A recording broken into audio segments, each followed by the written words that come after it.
and welcome to what I expect to be a very short ceremony. The COVID-19 pandemic that countries all over the world, including ours, are having to grapple with has exposed the fissures of inequality in our society. Several thousands of our countrymen and women risk starvation and hunger because they are unable to move freely to earn a living. Given the virulent nature of the disease, we can only continue to urge our fellow citizens to heed the directions issued by government and stay at home as far as practicable.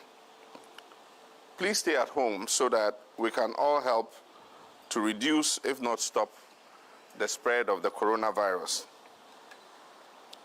The situation faced by many breadwinners in homes across the areas affected by the partial lockdown and beyond is dire.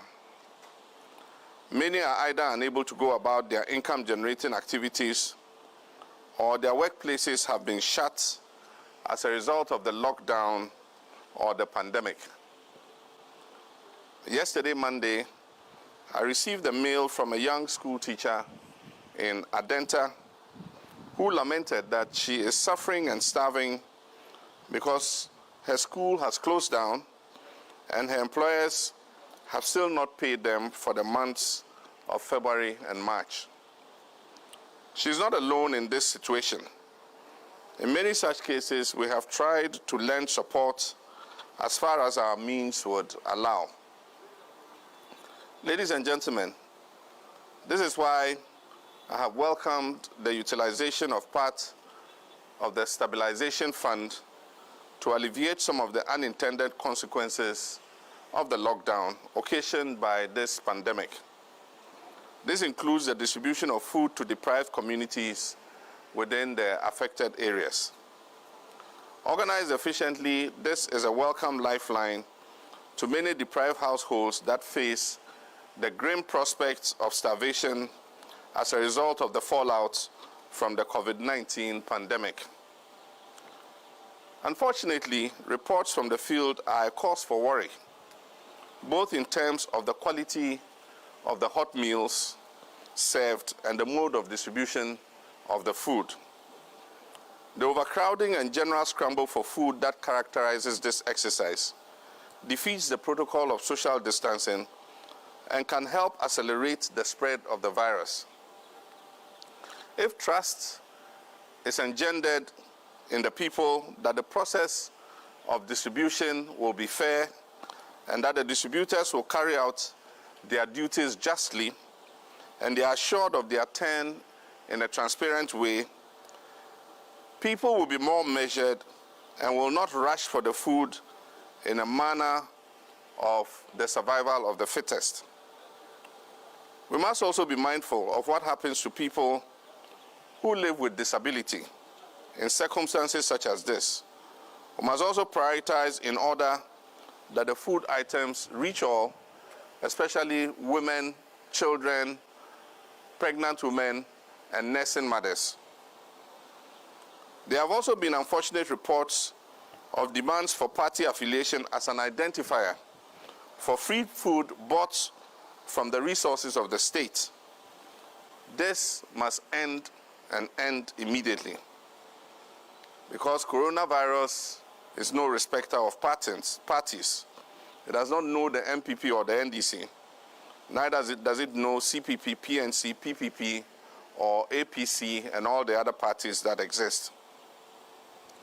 In order to ameliorate this challenge and ensure transparency, I reiterate my suggestion that the government must actively involve the traditional authorities, assemblymen and women, civil society organizations, and local civil society organizations and NGOs, in addition to faith-based organizations, to steer and ensure fair, equitable, and non-partisan distribution of food and essential items to the vulnerable, including persons living with disability.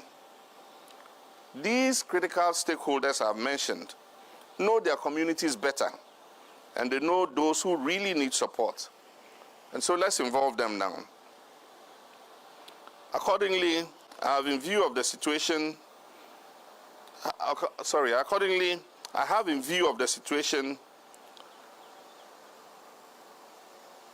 procured and will be making available food items to cater for a total of 20,000 households in the areas affected by the lockdown.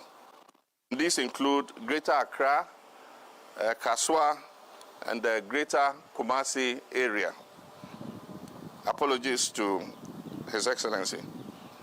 Ladies and gentlemen, these items, rice, oil, vegetable oil, and canned fish, will be delivered to our traditional rulers in the lockdown areas, the Ga Traditional Council, the Tema Traditional Council, the Kpong Traditional Council, the Utu Senya Traditional Council, the Asantemang Council, and the Council of Zongo Chiefs in both Accra and Kumasi, and the umbrella bodies of faith-based organizations and people living with disability.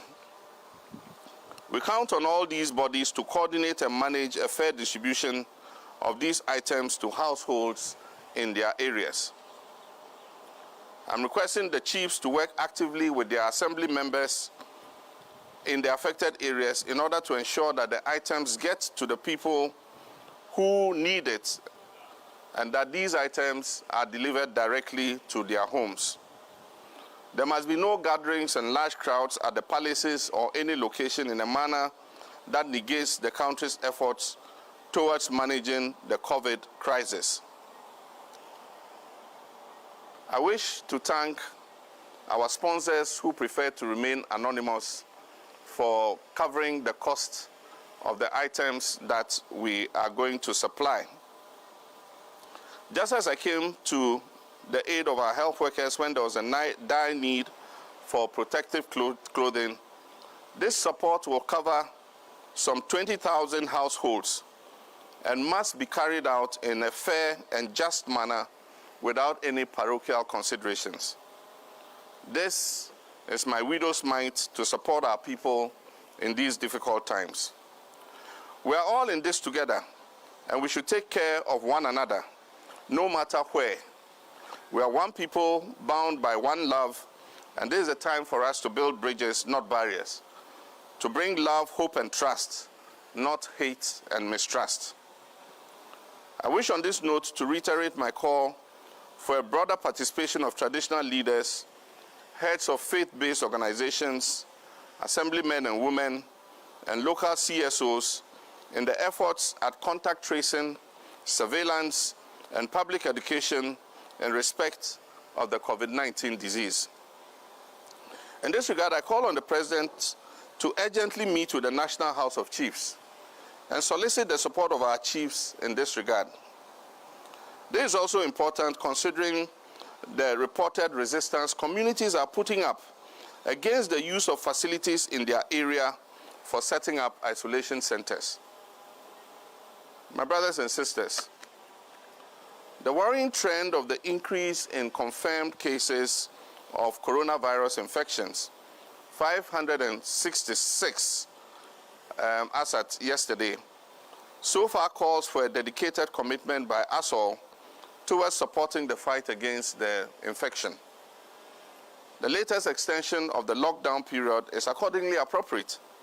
We must help our security personnel to enforce the directives and ensure that movement during this period is minimized in order to stop the spread of the virus. Considering the new cases being discovered, it is clear that we are entering a new phase where there is the beginning of a horizontal spread of the disease. This requires us to redouble our efforts in the battle against the pandemic. More testing centers need to be set up in order to shorten the waiting time for results. This is important so that the appropriate models of the expected trajectory the disease will travel can be developed in order to guide any decisions on easing the restriction of movement of people.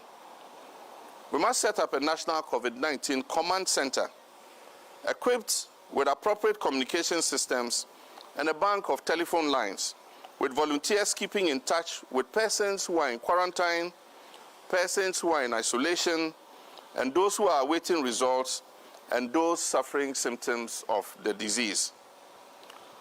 Contact tracing is very critical in this phase of the fight against coronavirus. Reports that persons engaged in contact tracing are threatening to cease work are worrisome. And so government should take steps to appropriately incentivize these people so that they can continue the crucial work that they are involved in. We must also watch out for the increasing stigma developing around this infection. There are reports that persons who have tested positive have fled their communities because of fear and ignorance about the disease. This development of flight of suspected cases can hinder the fight against the virus, especially in the light of the estimation of the Center for Disease Control that one infected person has the potential to infect as many as 500 other people. Public awareness needs to be stepped up. Messages must be developed in all major local languages, and these should be played extensively on all media of mass communication, public and private. Government can utilize a clause in the NCA Act that compels media, both public and private, to provide airtime to air messages such as this in times of emergency. This clause proved useful during the fight against Ebola and can come in handy again at this time. There are increasing reports of the benefits of wearing masks to prevent and slow the spread of the disease. Examples are given about how the low rate of infection in the Czech Republic is because of the widespread use of face masks. In an earlier suggestion, I advocated for local dressmakers and garment companies to be used to produce millions of reusable face masks for free distribution to the public. Persons entering public places or gatherings must be compelled to wear these masks. These masks must be washed every day and pressed with a hot iron so that it is ready to use on another occasion. Surgical masks and other professional masks must be reserved for our health personnel. I acknowledge government's response to the call of the Ghanaian people to implement a raft of policy interventions which seek to reduce the unintended consequences of the pandemic on our people. In order for us, the people of Ghana, to realize the needed benefits from the subsidies on electricity tariffs announced, I urge the President to assure and fund the Electricity Company of Ghana and the power producers to enable them discharge their duties without interruptions due to inadequate funds to purchase fuel to produce power. In the face of significantly lower global prices for crude oil, I reiterate my call for a temporary reduction in LPG prices to enable households opt for its use in these difficult times when their incomes have dwindled due to the lockdown. It has also emerged that the definition of who a frontline health worker was not properly thought through by government when the President announced the motivation package. This issue is demoralizing and demotivating many a health worker, and I suggest that a discussion with the Ghana Medical Association and other professional health-related unions would achieve a consensus on how the incentive package can be utilized. The Ghana CD 80 million from the Stabilization Fund that has been budgeted for this purpose can be applied more fairly to maintain the morale and esprit de corps among our health workers in these crucial times. This might also be the time for government to employ more doctors and other health workers in waiting who have been idling at home, some for several years. This might become necessary as many health workers who suspect that they may have been exposed to the virus have begun to self-isolate in order not to further spread the disease. Similarly, our security personnel have been complaining not only about the quality and frequency of their food rations, but also their COVID-19 duty allowance. It is important for government to address this urgently in order to maintain the morale of the officers and men engaged in this important national exercise. Because just like health workers, they also risk their lives to interact with the public during this pandemic. It will be useful to also provide them with reusable face masks, gloves, and sanitizers for their own self-protection. At this point, government has not yet addressed the need to negotiate with the telcos for a reduction in their tariffs to benefit the millions spending longer hours online and making calls. As I speak, several students and pupils are having lectures and school lessons online because of the coronavirus disease. This has drastically increased their expenditure on internet usage to the extent that some can no longer cope. Indeed, there have been reports of several students who are unable to complete online lectures because their data ran out. Several people are also working from home. Due to these pressing needs, I wish to bring the issue of internet and voice services back as another priority on the agenda. I've already suggested that government can assure the telcos of a free 6-month extension of their licenses, some of which are set to be expiring soon. This value can be applied to cushion consumers during this 3-month period. Additionally, the telcos can also be compensated with funds from the Ghana Investment Fund for Electronic Communications, GIFEC, which already has the mandate to ensure universal access to telecommunications. Furthermore, the National Information Technology Agency, NITA, should leverage its robust broadband infrastructure, 4G cell sites, and optic fiber cables, a lot of which were deployed during my time, to meet the increased demand for wireless and fixed broadband services in these COVID-19 times. Also, the removal of the 50% increase in the Communication Service Tax, CST, will provide further relief for the many who are having to work or stay at home at this time. The issue of, even though water tariffs have been absorbed for the next 3 months, there have been loud complaints of interruptions in the supply of treated water through pipes or by water tankers. I urge the government to redouble its efforts in this sector in order to give meaning to the campaign for regular hand washing with soap and the running water. A further measure which will go a long way to cushion SMEs and individual Ghanaian families would be for the Bank of Ghana to open a dialogue with the banks and financial institutions to offer a 3-month moratorium on payment of debts to the banks by their borrowers. I understand one bank has already voluntarily announced such a concession. This will be helpful at a time many Ghanaian businesses are shut and breadwinners of families have had to stay at home and therefore cannot earn an income. It is also time to explore the role of alternative medicine and traditional remedies in the fight against the coronavirus. Some traditional medicines are known to boost the immune system and can help both in the prevention of people succumbing to the disease and also play a role as a palliative function in the management of persons suffering with COVID-19. It is predicted that this pandemic and disruption of global trade and economic activity will adversely affect the economies of developing countries. Ghana is no exception. The fast-track approval by the IMF of the highly concessional rapid credit facility is therefore timely and very welcome.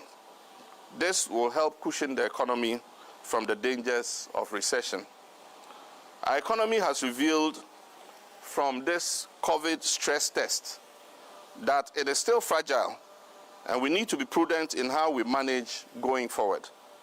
We must also be diligent in how we apply the 1 billion facility as the various tranches are released by the IMF.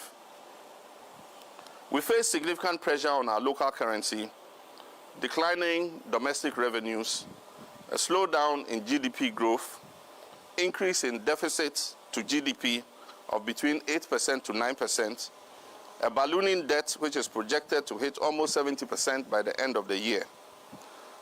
This scenario requires that we exercise strict prioritization in our borrowing and our expenditures. And this might be the right time for the President to consider trimming the bloated size of his government. At this critical time, the most crucial need of our health workers is the supply of PPEs. When I donated PPEs to the health facilities in the various regions, I advocated the need for government to urgently supply adequate PPEs to protect our health workers. I further requested that our national strategic medical stock should ensure that at all times such items as PPEs and other vital logistics are in place well in advance of future outbreaks. The initiative to have local manufacturing companies produce PPEs is welcome and must be speeded up. This can be done, and we must kickstart the effort more robustly now. Ladies and gentlemen, wherever you are listening from your homes, I wish to thank you for your time, and I wish to thank my media friends, cameramen, and other technical staff who have made it possible for me to reach out to you in your homes and your workplaces. Thank you, Weasel TV. Thank you, XYZ TV. Thank you, Joy News. Thank you, Power FM. And thank you, Volta One TV, for this live broadcast. May God bless our homeland, Ghana. Thank you. I also wish to thank the many members of the NDC and sympathizers and all the donors and sponsors. I want to thank them once more who contributed to make this support to 20,000 households possible. May God richly replenish you and bless you. We are not in normal times, but together we will win this fight. Akwenami, minda mofia moshi, mida ubia ase, na go de, alite maka.